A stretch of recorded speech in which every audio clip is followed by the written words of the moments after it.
tempo tem o seu mal-estar próprio. E todo tempo tem a forma que cada um encontra de lidar com o mal-estar do seu tempo. Então aqui eu vou privilegiar realmente a nossa contemporaneidade. Eu não vou ficar falando que no outro tempo era melhor, que na época era meu pai e da minha mãe. Vamos falar 2019, como a clínica está crescente e sedenta, né, de direcionamento para casos de crianças em angústia e em sofrimento. Bom, até para esclarecer um pouquinho antes, né, minha clínica é realmente no contemporâneo. Eu estou nesse trabalho há 14 anos e desse tempo para cá é possível já a gente ter um respaldo de teoria clínica mesmo para conversar aqui com vocês. Aqui tem as formações, né, técnicas. E a primeira pergunta. É muito comum ouvir assim, poxa, a criança não tem problema, a criança não tem responsabilidade, por que a criança está desse jeito? A vida dela é tão tranquila, não paga conta, né? Vamos tentar fazer uma suspensão assim, de pensamento do que a gente já tem preconcebido do que é infância. Porque tem muitos discursos do que é infância. Infância é inocente, ou então o menino é sempre danado, ou é muito perverso. Vamos tentar suspender esses pensamentos e pensar que a criança é gente, ser humano, complexo e também sofre, com toda a complexidade que um adulto também sofre. Então, desde o começo da vida, a criança vem ao mundo e nós, seres humanos, somos os mamíferos mais dependentes, né? A gente nasce totalmente descapacitado de qualquer possibilidade autônoma, isso inclui desde a fala, a locomoção, a qualquer coisa. Então, a criança está numa condição, pelos primeiros anos, de total dependência, extrema dependência, e isso vai diminuindo, e ela precisa entender esse mundo que ela está, né? O mundo que ela habita, o que ela ouve, o que ela pode entender das coisas que chegam até ela. Isso faz da criança uma pesquisadora. E como toda boa pesquisadora, a criança faz o quê? Testes para ver o que funciona e o que não funciona. Então, a criança, ela não, em si, a gente não pode dizer da inocência ou da malvadeza. Ela está fazendo testes para ver por onde ela pode pisar, se alguém reage de algum jeito positivo ou negativo com ela. Ela está pesquisando como a vida funciona. Ela precisa aprender como a vida funciona, para inclusive sobreviver no ambiente dela. E as características do nosso tempo, que têm sido adoecedoras, até já foram citadas aqui. Mas agora pensem nessas características na infância. A produtividade, né? Já foi falado aí muito dessa coisa da correria, da vida corrida dos pais. Agora pensem na criança que tem pais com uma vida super produtiva e quase não para em casa. Pense numa criança que é cobrada a ser tão produtiva quanto muitos adultos. 2 anos tem que fazer network na escola, tem que saber falar inglês já, claro, né? Precisa fazer natação, balé, no mínimo, né? Horas de trabalho, digamos assim. Tem criança que trabalha como um adulto. Eu vejo, já atendi crianças que tinham 10 atividades extras. É algo assim realmente difícil de encaixar numa rotina. Então, a produtividade, ela não está só na vida dos pais, ela também está na vida das crianças e na cobrança à vida delas. Outra coisa é a velocidade. Assim como a criança precisa também produzir, segundo o olhar paterno, ela também precisa aprender rápido, né? Ela precisa aprender, responder, ela se vê demandada hoje a isso. E, além dessa demanda externa, a criança hoje tem muito mais estímulo, né? A gente não tem como negar. Existe tablet, celular, computador, televisão. Não vai dizer que a criança não vai ter acesso a isso. Ela tem. O nosso mundo hoje é assim. Isso já traz uma velocidade de pensamento e de ritmo que realmente não era o nosso. Então, esse é um fator novo que também pode ser uma característica de um mal-estar. Eu não estou dizendo com isso que isso é algo mal, mas todos esses fatores associados também contribuem hoje para o mal-estar e a gente vai ver com o tempo como. Outro fator consequente é o pouco tempo com a família, porque se todo mundo está o tempo todo correndo atrás do arco-íris, né, do pote de ouro, resta pouco tempo de convívio. E quando eu falo pouco tempo, é 30 minutos por dia com a criança. Às vezes menos, às vezes tem pais que não veem a criança. E quando a gente fala de tempo, deixa eu voltar aqui, é importante que haja tanto qualidade quanto quantidade.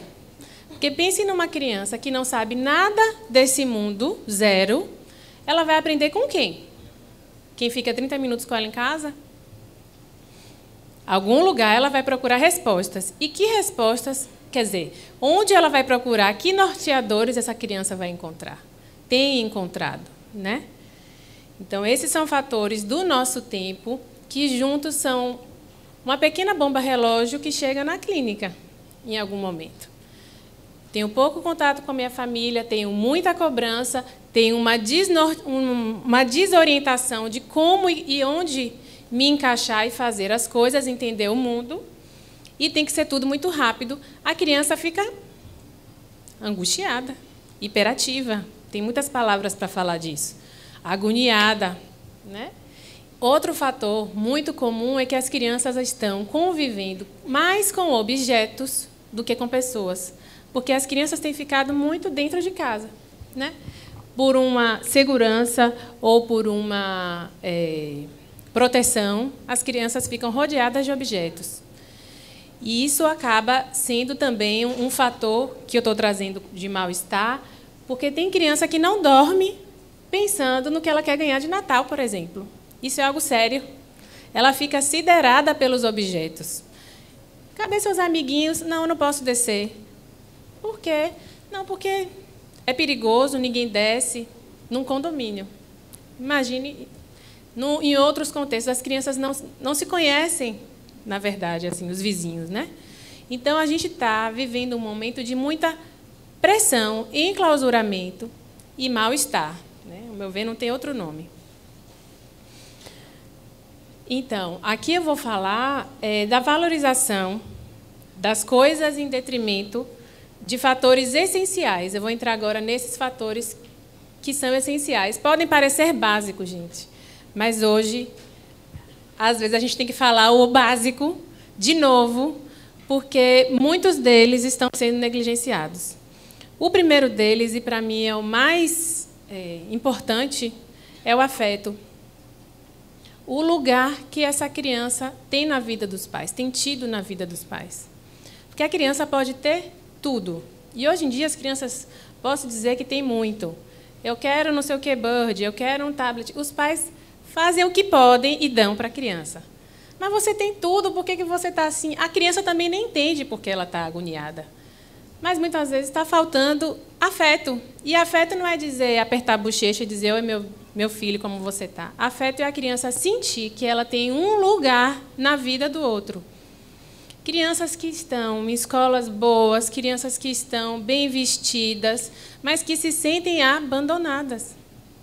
Que chegam na sessão chorando porque eu não vejo minha mãe.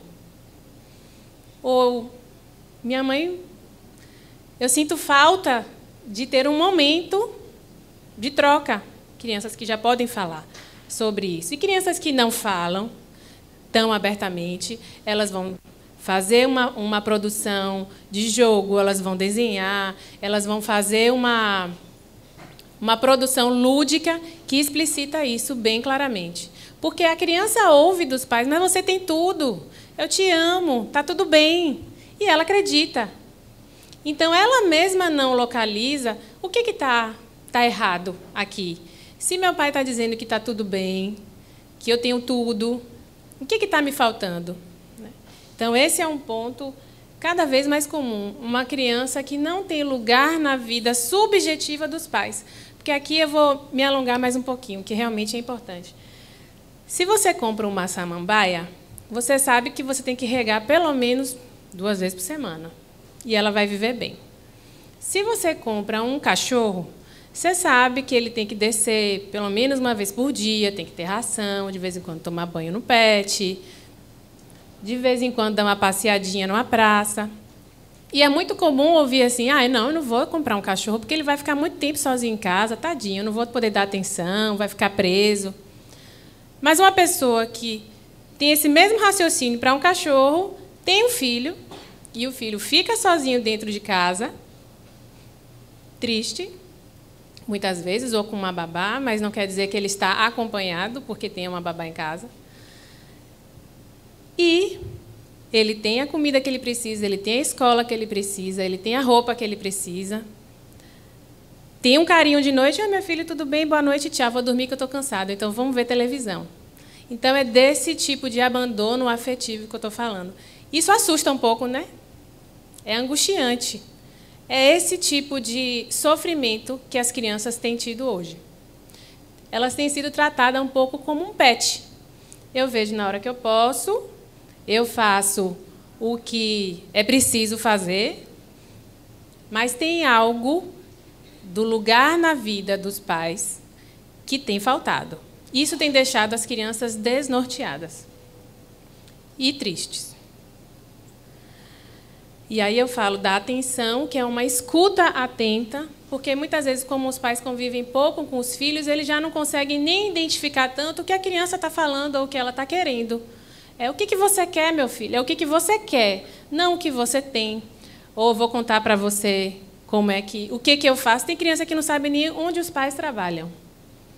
Ou o que fazem. Não, eu sei que meu pai trabalha lá, mas eu não sei o que ele faz. Tem um abismo de comunicação, de troca mesmo.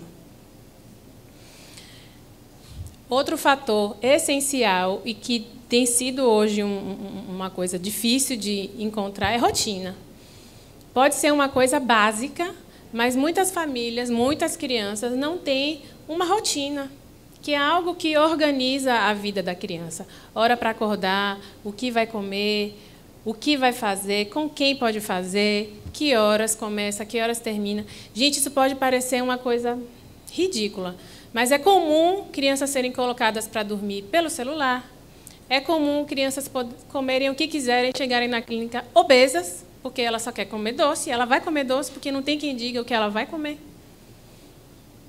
Crianças que podem dormir a hora que quiserem, e aí acordam tarde, e aí ficam com sono na escola. Ou seja, não tem uma mínima organização da vida da criança. Isso é algo, digamos, que parece essencial, mas tem faltado. Porque os pais realmente estão também ocupados, né? E é um fator aí essencial que deveria estar presente. E o tempo, né? Falando aí de quantidade e qualidade, existem pesquisas falando disso, até norte-americanas, mas eu estou falando aqui da clínica. É muito comum a média que os pais passam com os filhos por dia não passar de 1 hora. 1h30, 2 diárias. Às vezes vê um pouquinho de manhã, aí pergunta, mãe, eu vou te ver antes de dormir? E as crianças ficam com quem? E as crianças pensam o quê? Falam da vida delas para quem? Aprendem com quem? Então, a gente está vivendo uma geração, já tem um tempo, aí de 10 anos para cá, de crianças que estão crescendo com os computadores, com o tablet, com a televisão mesmo. Exemplos de crianças que chegam na clínica com sotaque paulista, é uma criança baiana, de família baiana. Eu falei, de onde vem esse sotaque paulista carregado? Vem do youtuber que ele assiste há 4 anos. Então, a linguagem materna da criança se tornou a linguagem do youtuber, não dos pais. E eu perguntava para ele, de onde é seu sotaque? Ele ficava com vergonha de responder, até dizer, é do meu irmão. Olha, ele já estava associando que aquela pessoa era da família, para você ver a lacuna que existe. Então, não é que o youtuber é algo ruim, não. Mas ele está entrando num lugar familiar para a criança. Ele está entrando num lugar essencial que ele não deveria estar. Isso é que preocupa. Por isso, a quantidade de tempo também é importante.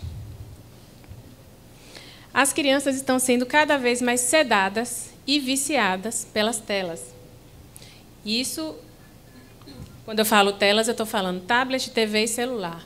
Quando eu falo sedação, é sedação mesmo. A criança fica siderada, parece que está hipnotizada, ela para de correr, para de dar trabalho, ela se aquieta ali, seja em restaurante, seja em qualquer lugar. a criança fica captada pela imagem. Até falou muito bem aqui desse tempo da imagem, como a imagem, a gente fica fissurado pela imagem, o ser humano. Então, pense numa criança que já nasceu com uma imagem oferecida para ela em movimento. Ela se acostuma com aquilo, ela precisa daquilo, e quando ela não tem aquilo, ela fica nervosa. Eu quero, porque aquilo me acalma.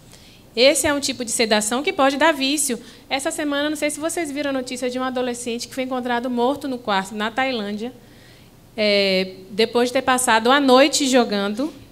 A cena triste, comidas na frente da tela, e a causa da morte foi aneurisma cerebral. O cérebro não parou, né? Ele não dormiu.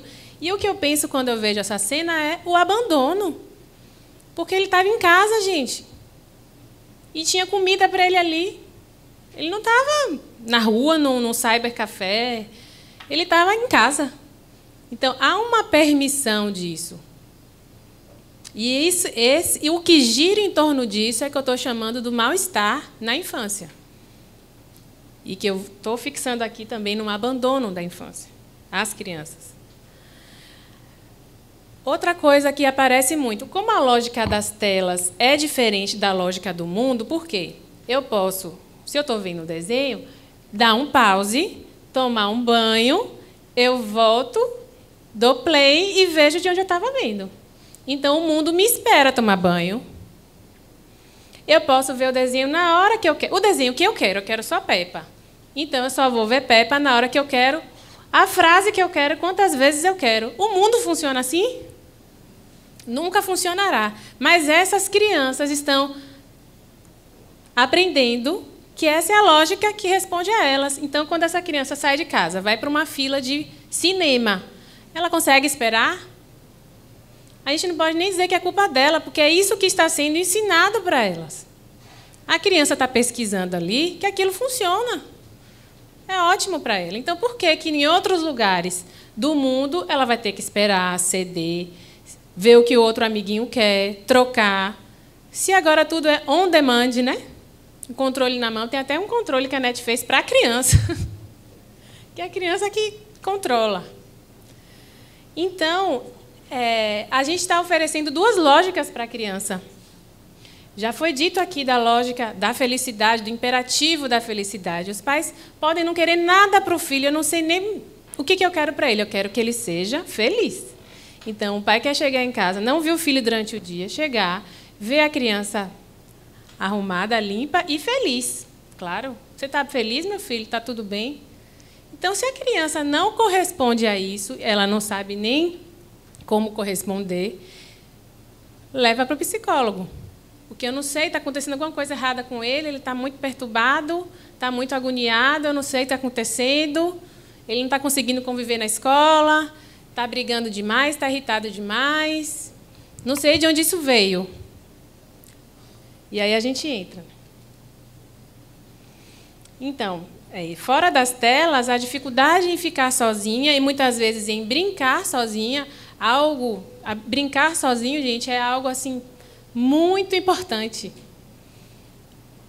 A criança produzir, criar, inventar algo. Eu não sou médica, mas assim, até os médicos falam dos benefícios disso. E psicologicamente, para a subjetividade, isso é importantíssimo. É muito comum as crianças não conseguirem brincar sozinhas. Eu receber crianças que ele só fica ou na televisão sozinho, ou ele fica com o irmão sozinho, ele dá chilique, ele não sabe brincar. Agora, a gente não ensina uma criança a brincar. A gente desensina, ou não, estimula, porque isso deveria ser espontâneo, ter espaço para isso.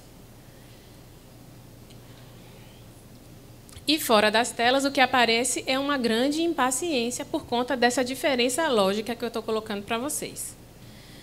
Então, a gente tem hoje crianças muito cobradas e pouco educadas. Educadas nesse sentido de norteamento, já. Então, eu vou acelerar. Nesse sentido de norteamento, de norte, não é dizer não pode botar a mão naquele lugar ou naquele lugar. Não é esse tipo de educação. É a educação de você transmitir uma história um desejo para a criança, de que família ela veio, qual é a origem dela. Se uma criança pega um sotaque do YouTube é porque ela não está enraizada na própria família. Criança sem referências, né? A gente está falando, ouve isso, né? Mundo desbussolado, o mundo está perdido. As nossas crianças estão, sim, com características de crianças perdidas. E, na falta desse direcionamento, qualquer um pode ocupar o seu lugar. E aí eu já citei a questão virtual. Aí entra também os fatores de ansiedade, né? Porque as crianças estão dentro de um cubículo, um apartamento, maior que seja, é um cubículo, e brincam ali dentro, com o corpo em desenvolvimento, né? Precisando correr e tarará, ficam ansiosas porque estão presas. E diante de muitas atividades escolares e socialização, muitas vezes a demanda que chega é: meu filho teve uma crise de ansiedade. Eu digo: o que você está chamando de crise de ansiedade? Porque já vem com tudo pronto, né? Já olhou no Google, é uma crise de ansiedade.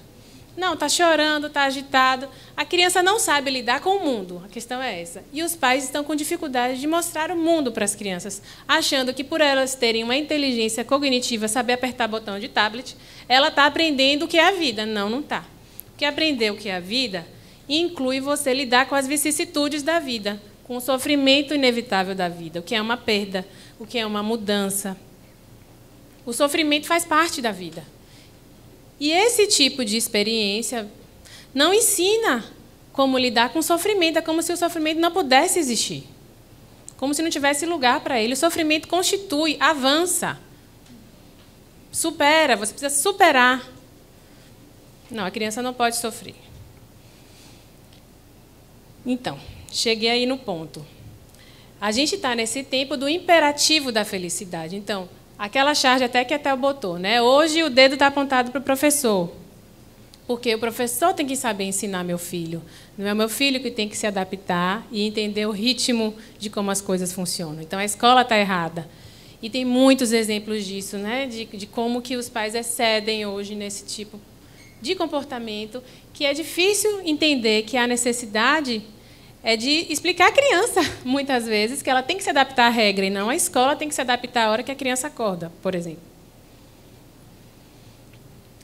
O sofrimento inevitável inerente à vida, né, que eu cheguei a colocar, e suportar ver que os filhos sofrem. Porque como a gente está num mundo tão demandante de imagem, eu tenho que mostrar que eu sou feliz, que eu dou uma vida boa para o meu filho. Eu não quero que ninguém veja meu filho sofrendo. O sofrimento do filho é como se fosse o sofrimento do próprio pai. A frustração, aí falando o termo psicanalítico de novo, a ferida narcísica, né? Se o meu filho tem algo que não vai bem, é como se eu não estivesse indo bem como pai ou mãe. Então, meu filho tem que estar indo... É um imperativo de que ele vá bem. Só que isso é angustiante, gente. Isso abafa o avanço, a possibilidade de cair e levantar. A criança... Ninguém vive sempre correndo avante numa montanha acima. Tem muitas ladeiras abaixo também, né? E para a criança ficar forte, ela precisa saber cair. Então, quando o sofrimento, esse que eu estou dizendo que faz parte da vida, é um sinal de angústia, e aí é um ponto que eu quero me ater, vai dar tempo. Existem momentos onde a criança apresenta birra, por exemplo, ou vou falar da birra depois, comportamento inadequado em um lugar só. Por exemplo, meu filho em casa é um anjo, mas na escola ele apronta, não sei o que é. Ou então o contrário. E em casa ele é um capeta, parece que tem duas personalidades. Na escola, a professora diz que ele é maravilhoso. Então, isso sinaliza o quê? Que tem algo do ambiente que a criança está respondendo, porque, como boa pesquisadora, que ela sabe o lugar que ela pode fazer uma coisa que vai ser aceita ou não. Isso é um sinal de que algo está precisando ser olhado. Uma criança dessa que chegou na clínica, por exemplo, na escola, a escola falou: vai para o psicólogo, a gente já não sabe o que fazer mais. Ele era ótimo, agora só está brigando. Chegou na terapia, ele só faz representação de briga entre pai e filho. Vamos conversar com o pai. Realmente, eu acho que eu aperto muito ele, cobro demais. Então, assim, o sintoma apareceu na escola, mas a questão era em casa. Não quer dizer necessariamente que o problema é na escola, mas pode indicar que é um fator que está precisando melhorar. né? Com os pais, com a família, conversar sobre isso. E já tem casos que em todo lugar a criança está inadequada, demonstrando algum problema. E aí são os casos mais difíceis, digamos assim, porque já está demonstrando uma angústia, um sofrimento, uma dificuldade de escala maior. E, às vezes, o único lugar que a criança não demonstra é na clínica, porque lá ela tem um outro olhar.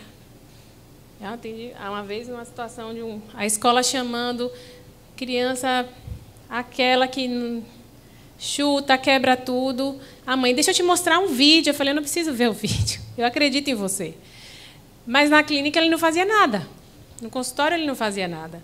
E não quer dizer que a criança não tenha um problema. Quer dizer que a criança também pode estar melhor quando ela tem um outro olhar. Tudo é uma questão de olhar para a criança. Essa coisa da escuta não é uma coisa, gente, teórica, não. É verdade. Se é que a gente pode falar em verdade em psicanálise, mas é algo que tem efeito. A criança se sentir olhada, desejada. Porque, como ela não sabe falar, ela esperneia mesmo, ela faz birra. E aí eu vou chegar nessa diferença, né? Já que eu estou falando birra. A birra, no meu entendimento, é quando a criança está num processo de aprendizado de alguma coisa. Por exemplo, toda vez que ela vai sair de um shopping, de restaurante, de um lugar prazeroso, de uma festa, ela dá trabalho, ela não quer, está com dificuldade, ela chora. Mas os pais estão ali atentos. Olha, é difícil mesmo, a gente vai antecipar, mais 10 minutos, mais 5. Não, agora é hora de ir, sabendo que a criança vai chorar, mas tem que ir. Aí dá outra vez, dá outra, até ela se acostumar. E não. Quando o pai fala mais 5 minutos, ela já se acalma. Mas a das 5 vezes seguidas, ela esperneou. É birra. A birra é quando a criança está aprendendo algo, ainda não aprendeu, e no caminho ela faz birra. Então, eu esperneio, eu não gosto, eu não gosto desse limite, eu não gosto disso que eu tenho que fazer, que eu sou obrigada a fazer. A birra é isso. Angústia é outra coisa, porque a criança angustiada parece uma criança birrenta. É uma criança irritadiça, é uma criança chorona na fala dos pais. Mas, no caso, tem casos que a gente entende que não é birra, porque ela não está tendo uma orientação de um aprendizado. Não é só na hora que ela sai do shopping, é toda hora. É o dia inteiro, para tomar banho, para dormir. Então, tem uma angústia aí. Por mais que a criança não possa verbalizar, ela está falando que está angustiada. Então, como entender sinais de um pedido de ajuda? Foram falados vários sinais de disfuncionalidade na depressão adulta. Infantil também. A criança pode comer muito ou ter pouco apetite. A criança pode dormir muito ou dormir pouco, ter insônia. A criança pode ter medos. A criança pode ter, na maioria das vezes, muitos medos, né? Que as fobias começam a aparecer. E todos esses são os sinais de pedidos de ajuda. E, nesse momento, é o momento de procurar um profissional. Porque eu não estou dizendo que os pais, hoje, agora os pais são ruins. Não, gente. A vida mudou. A sociedade está com a demanda para todos, para pais e crianças. Só que, muitas vezes, os pais, mesmo trabalhando, mesmo com o tempo, eles conseguem dar um lugar para esse filho. E o filho consegue entender, poxa, meu pai está trabalhando. Não quer dizer que os pais estarem em casa, que a criança não está abandonada. A criança pode estar com o pai e a mãe, algum deles ou desempregado, ou aposentado, desocupado, seja por qualquer motivo, e se sentir abandonado também, porque a criança pede para descer para brincar, me deixe quieto aqui no meu canto, vou assistir sua televisão. Então, não é questão de presença física garante que a criança está sendo olhada. O que garante que a criança está sendo olhada é a postura, não a presença física apenas. Então, o momento de procurar um profissional, muitas vezes, ele vem por uma angústia que os pais também não entendem. Eles vão, resolva aí, veja aí que problema é esse, que a gente não está entendendo, não. Eles ainda não. É difícil para os pais entenderem a própria implicação do que está acontecendo. E aí, quando que a gente vai ver o que está acontecendo com a criança, é que os pais, com o tempo, vão também. Eu acho que eu preciso falar disso, então acho que eu preciso mudar isso, porque meu pai, minha mãe, minha infância. Eu acho que eu preciso de uma terapia também. Ou não, quero conversar mais algumas vezes sobre isso, vou ajustar, vamos tentar. Então, a ajuda profissional não é para julgar essa família ou algo desse tipo, é para ajudar. Porque a vida hoje é difícil. Quer dizer, a vida sempre foi difícil, né? A gente está falando de mal-estar. Então, esse tem sido, na minha visão, o mal-estar do nosso tempo na infância, né? Que tem aparecido na clínica. E agradeço a oportunidade de estar aqui compartilhando com vocês.